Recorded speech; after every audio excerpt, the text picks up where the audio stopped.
Ozzfest package show, this year featuring Pantera, Type O Negative, Powerman 5000, Machine Head, and Fear Factory, not to mention 3/4 of the original lineup of Ozzy's old band, Black Sabbath. Abby Kears assessed this latest Ozzfest at the Alamo Dome in San Antonio. Here's her report. A lot of places, a bunch of hippies. Here, everyone's like a lot more energetic. All of us! Come on, let's do wild! Get your man in the water. Do you ever feel that it's kind of uncool to like hard rock or metal? I'm called a freak. It's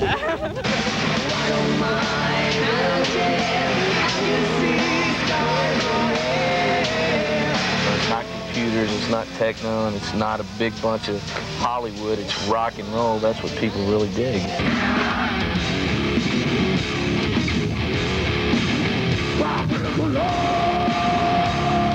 I think the best term for what we do is gland rock. And what's that? Well, I think that most people are pretty much governed by their hormones, and so are we. While most fans attending Ozzfest 97 agree Ozzy and his Black Sabbath bandmates are heavy metal gods, there's no denying either that concertgoers got their money's worth of metal. Before the newly reunited Black Sabbath took the stage, Ozzy first performed an hour-plus long set of solo material. So any moment now, Ozzy is going to come out. He's getting ready to do his solo act any minute now. Okay, Ozzy's coming out on stage. He just took a peek. Ah! All right, here he comes. There he goes.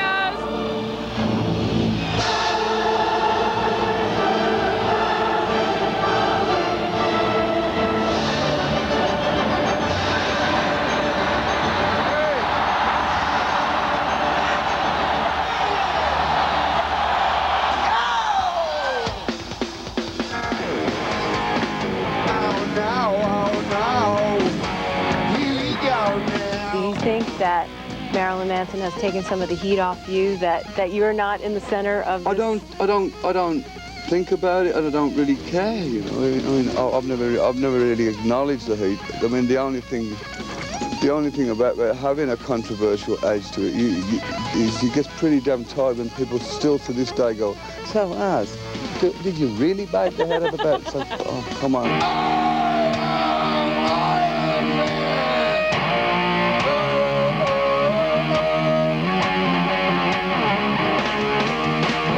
What is it like now touring together? What's the lifestyle, you know, whether it's backstage or your touring life? How is that different from in the 70s when you guys No drugs, no booze. How strong the cups of tea are. That's about it. The funny thing the other night I was in the dressing room, I said, look at us three. Years ago, it'd be lines of cocaine, bottles of champagne and vodka and whatever else we could get down. Now my tea's not strong enough. I mean, my life has just been one haze up until the last few years. I don't even know what year I'm in. I don't even know what country I'm in half the time. I just get up and just do my thing, but that apparently that comes back up, you know, with time. So has that been getting better now? What?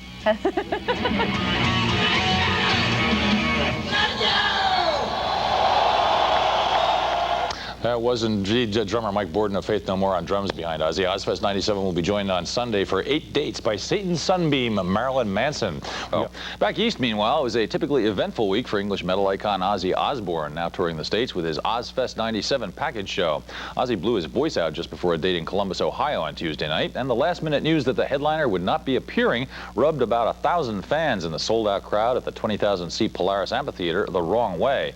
They smashed box office windows, tore down parts of a wooden fence, and set fire to mounds of trash.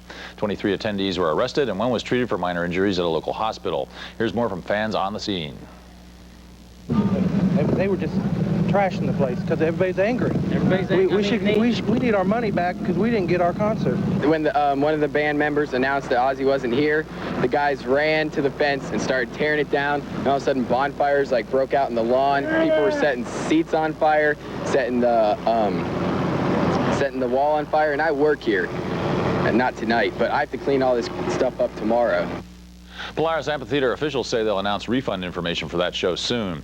An altogether more successful Ozzfest concert was the one held at the New Jersey Meadowlands last Sunday, the night that Marilyn Manson joined the bill for 8 dates. Meadowlands officials had struggled mightily to keep Manson from setting foot in the state-run venue, their fears perhaps stoked by an apocalyptic online campaign against the band by a branch of the Paleo-Conservative American Family Association, which pumped out onto the internet a series of alleged affidavits by young concertgoers claiming to have witnessed awful, awful things going on at Manson shows.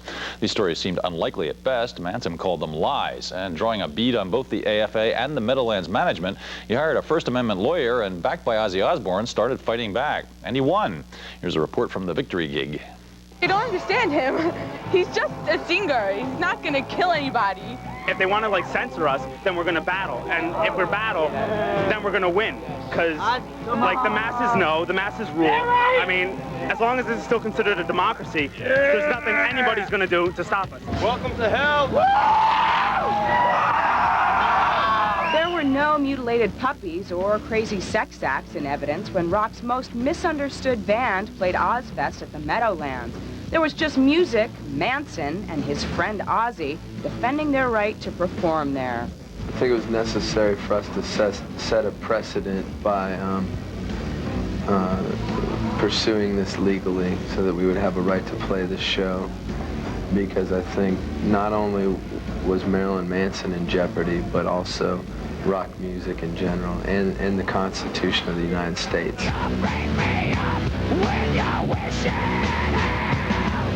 The band and Marilyn Manson, Brian Warner, finally had enough of it. He said, look, you know, I have rights, my fans have rights, and we're not going to let people just lie about us and spread these vicious rumors, and we're fighting back. And we did fight back. I would do anything to defend our music, my art, because I feel that there's nothing wrong with it. I think it's a necessary evil, and I think it's something that a lot of people can learn things from if they open their minds to it. Anti-choice and anti-girl. I am the anti-flag unfurled.